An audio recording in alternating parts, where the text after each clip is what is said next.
that the Pistons got the first pick in the draft from the draft lottery. So we all think that we all know basically that the Pistons are gonna they should draft Cade Cunningham. He's the best player of the draft. The draft, sorry. And this franchise is finally gonna get some relevance there. It's finally going to get a young star where they can grab and just run with. And as a fan, I can tell you with even drafting Luca, it's so great knowing that your team actually has a future and is just not a meddling team that's just in the middle of it all. That's basically what the Magic were. Some fans were even telling me, "Oh, why don't they just go for the eighth seed again?" I'm just like, are you kidding me? That's the Yeah, no. worst position you want to be in basketball. Is just in the middle. You're you can get that eighth seed, but you're not bad enough to get like a top five seed. That's the worst position you want to be in basketball. I'm just glad that this Pistons team finally blew up that stupid roster of Andre Drummond and Blake Griffin. It wasn't gonna get Yeah. any. So I'm glad they I blew that up. They should have probably did it sooner, and now they finally get something to be hopeful for. And I was so happy for this franchise getting that first pick. yeah.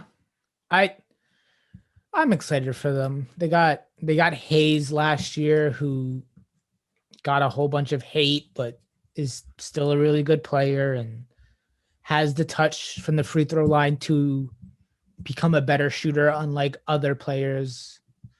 Ben Simmons. But yeah, I really I him Kay Cunningham and Hayes will be very interesting. I will be very excited to see that. Surround them with shooters and defenders and maybe a big, and over time in 3 years we can start talking like Kay Cunningham is a changer to a franchise. And it'd be nice to see the Detroit Pistons be better. I would be very excited. Bless you, I think. Thank you. Um, do you want to get into like I have an odd loser? Well, I have two odd losers Yeah, in I the was draft. gonna say, who do you have the winners and losers? Let's just start off with the winners of this draft. Who do you have? Oh, winners. So my winners and losers are the same. Not well, one of them is the same. OKC is one of them, and the Warriors are like both winners and losers for me because the Warriors could have ended up with like the fourth pick, got like Suggs or like Barnes and like changed the team and like traded away that pick for like someone else. Like they could have done so much and then they ended up with the seventh pick and that kind of sucked for them. OKC, I low key wanted to see OKC get like the first two picks or like 1 and 3 or like 2 and 3, like two picks in the top four. That would have been awesome. That would have like just as like an OKC like admirer of what they're doing by playing 2K in real life. Like that's really cool. I would have loved to see them get like 2 and 4 and like surround SGA and Dort with like great other great young players. It'd be interesting. Yeah. But my like true losers are low key the Rockets. And I'll explain it in the sense of I feel like Evan Mobley is the consensus second option. And I think a Woods and Mobley front court isn't the best because they're both kind of skinny and I don't Do know. you It's kind of like consider a Woods to be weird, a center or power forward? yeah. So like that would be kind of weird for me. I feel like that's kind of a thing, and I think I don't know. I'm kind of excited for the Magic too. Like the Magic have like the 5 and 8th pick and Mm. can add some wings. They got I don't know. Maybe they don't need wings. They got Cole Anthony and They have a good young core starting.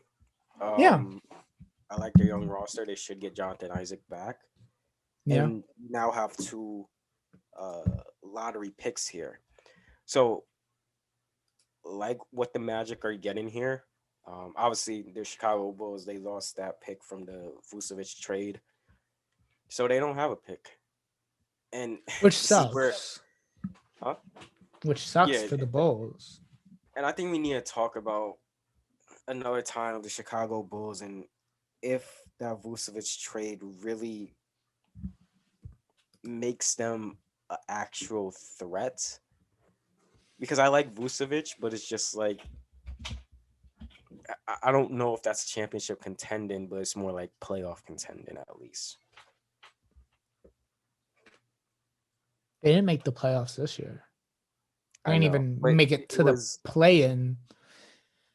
It was late. It's just I don't like who's their three guys? Like you would imagine it's Zach LaVine, Vooch, and then Patrick Williams.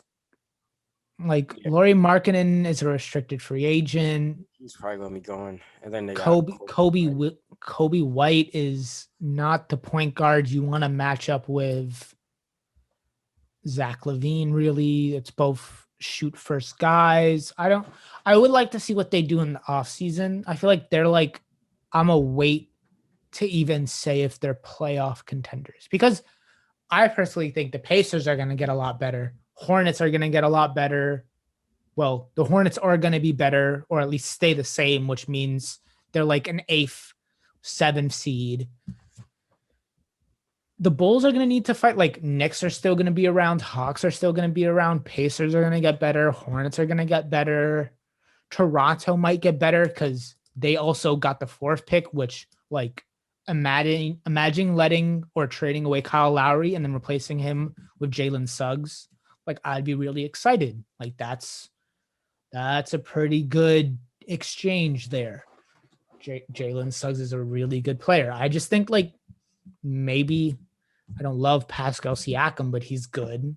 Their whole roster is built really well. So like Miami Heat too, Celtics, all of these teams are playoff contenders. Like there's not many title contenders in the East, but there's a lot of playoff contenders that are all evenly matched in mediocrity. Like they're all kind of just average all together.